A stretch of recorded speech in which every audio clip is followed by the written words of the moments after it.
Napilt jäi seal Bengen-Andokil puud. Ja me kuuleme Miami viimase tantsu ja kui nad on vormis, et mängida, siis ja võib-olla see mees pärast MM-iga karjääri ära lõpetab, kui siin Neymar juba aktsioonis oli, et sellele koondisele, sellele riigile me jooma seda ära. Samal ajal Vinicius. No nii, näita meile nüüd kuldset palli Neymar. Rollis Neymar võib sobida hästi.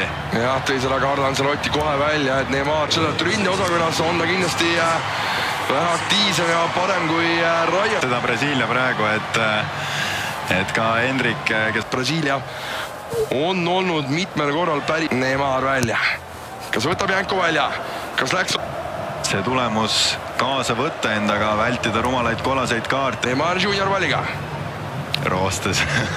Brasiilia liiga ei ole päris see, mis on MM, kui nüüd hästi Neymar võgib kokku siin Viniga. Taaskord Neymar Junior. Võtab ette, tahab löögile ka ja lüüa Neymar Junior. Vinile sööt ja Vini üle puusa lööb, plokk vastas.